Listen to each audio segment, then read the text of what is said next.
Hi, I'm hoping my talk might help answer some of the questions as well.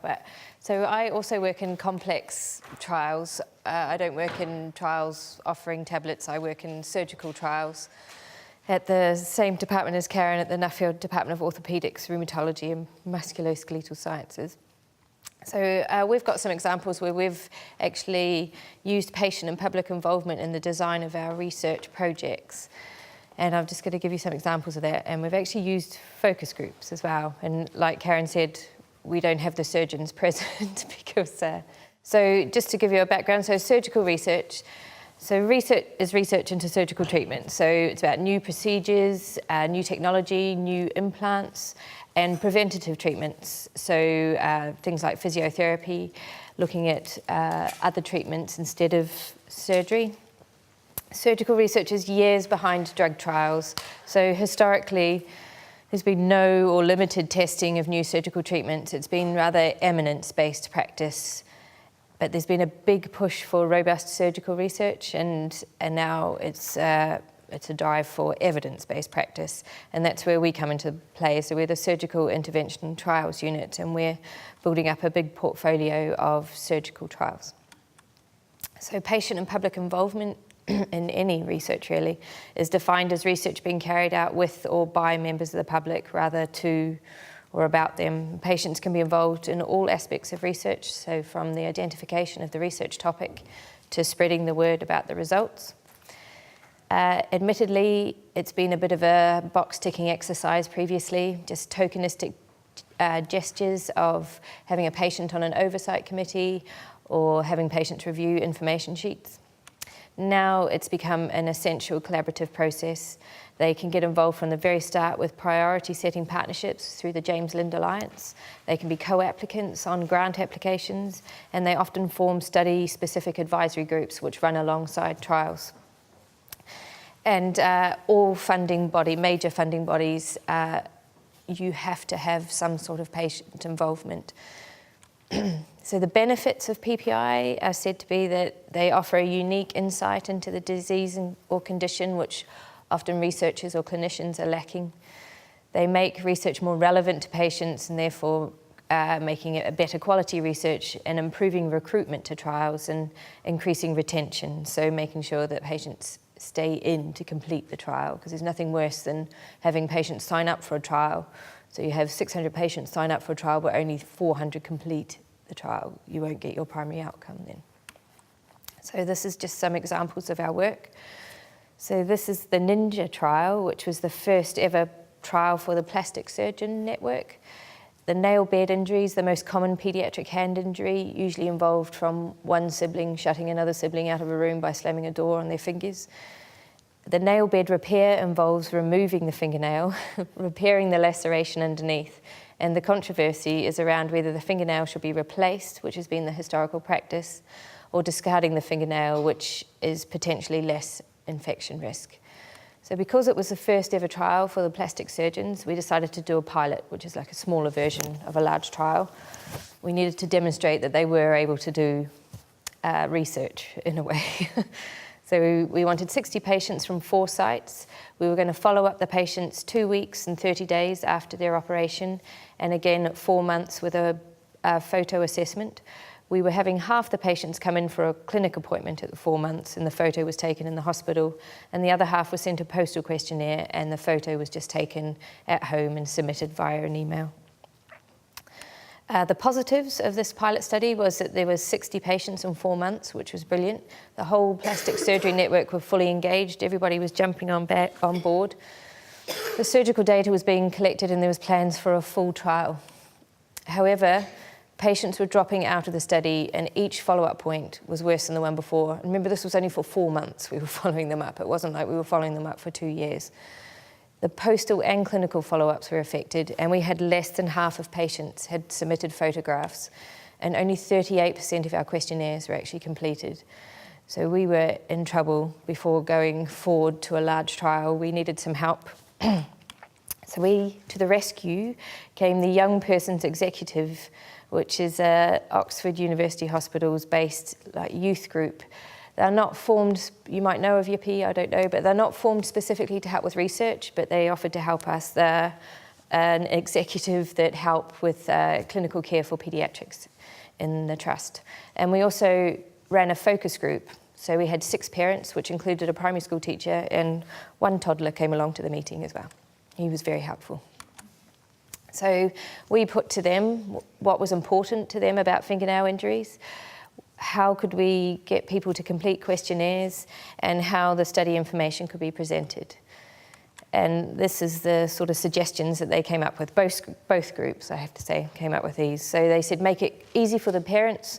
It was all about remote completion. There was to be no unnecessary clinic visits, to make use of mobile technology, offer reward schemes for completion of questionnaires, make the questionnaires age appropriate. And there was one point that came across that actually if it wasn't for the primary school teacher in the focus group, I don't think we ever would have got this. We used to have a 5-point scale showing different faces, facial expressions. And she just said, children under the age of 7 aren't going to comprehend more than 3 points, and which was half of the population in Ninja. So we cut that down to a smiley face, a sad face, and something in between. And so, like I said, that was really helpful. It was all about the cosmetic appearance of the nail. Before it had been about infection and stuff, but all they were worried about was how their finger would look at the end. And as far as information goes, they said comic books, videos, and make use of online portals. So the new Ninja regime looks something like this. The 2-week follow-up became a 7 to 10 days clinic appointment, which was routine clinic. The 30-day one was removed completely, and the 4-month clinical or postal follow-up became an email or text message, and the photograph was to be uploaded via a mobile device. So it was looking completely different to what it had initially. And the new Ninja aims, as I said, their main objective for the clinicians had been about assessing infection. But after the focus groups, we had 2 primary objectives, and this was to the appearance of the fingernail, which came across as the most important to the patients, and the incidence of infection. So we were fairly happy with the patient and public involvement that we'd had with Ninja, because we're moving forward. The study's been funded as a full study now, and we're in the process of setting it up. And we're still working alongside the YIPI group. They're helping us develop patient information and stuff as well. But there's more examples of work we've done. So we've got the STIF trial, which is tibial fractures, so in the shin bone. These are high impact injuries, and we're looking at the intramedullary nail versus the external fixator. So the intramedullary nail is the one on that side, and the external fixator, the one that looks a bit like a scaffolding or a kebab. I'm not sure. So the clinicians' focus for this trial was all about the infection, the rate that the bone healed, and pain. The external fixating frame is a novel method for this type of fracture. There's no metal wear left in the patient after the operation or after the bone has healed. And the clinicians were kind of focused on how the leg looked afterwards. Any study would involve lots of x-rays and lots of follow-up visits. Before we moved forward with a funding application, we had a focus group with, I think there were 6 patients. Some had had a frame and some had had a nail. And what they came up with was, it was all about sleep deprivation for them. There's this infection hysteria around the external fixating frames. It was all about post-traumatic stress, remembering these are high impact injuries, so they have had lots of other things going on. They didn't really care about retained metal wear. It wasn't a big issue for them. They didn't really care about how their leg looked afterwards. All they cared about was the effect it had on their family, whether they were able to return to work, and pain wasn't a big focus because obviously that's quite well controlled now, so that wasn't too much of an issue. So we've got some work to do before we move forward on this, because the clinicians are still adamant that they want to look at healing rates and infection and complications, and that's not issues that are important to the patients at all. Well, to an respect. Another study that we've worked on about dupitrons, which is about contractures in the hand. It's a very common hand condition. So we looked at a trial, injection versus surgery. We ran another patient focus group.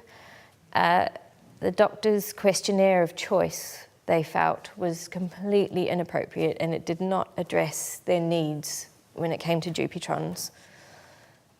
But the study group continued to put in a grant application with that outcome as the main outcome.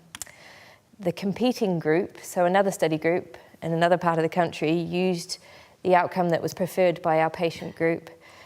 And I can tell you it wasn't our group that got the study funded. And the feedback was that we hadn't done enough patient involvement with that. So we failed on that one. So our PPI experience has been hugely beneficial. I think we're learning something each time we do some patient involvement work. It doesn't always involve focus groups. Sometimes we just do surveys, and these might be talking to patients in the clinic and asking them to fill in some forms. We've made links with some charity groups for some of our other trials, and they've been really helpful with sending surveys out to groups and stuff. For the paediatric study, it was, well, we felt it required quite a unique patient involvement because we needed to consider both the parents and the children needs. It highlighted what's important to the patients and that we needed to ask the right question in the right way. And it's now embedded in the work we do. So we've got a surgeon that comes to us with an idea. We say, well, we have to do some PPI work. This is what we need to do. These are the questions that we need to ask them, because you can't always rely on the surgeon or the researcher to provide us with the right idea. So we're pretty happy with that. Just as a note, we're actually doing some public engagement work, doing a bit of a road show with funding from the BRC, the previous BRC. So we're going out to promote our work. We're showing how public can get involved in research, explaining that it's not scary and hoping to dispel a few myths. And we're also showcasing some of the trials that we run. So we're coming to a summer fete near you. So keep an eye out for us. Any questions?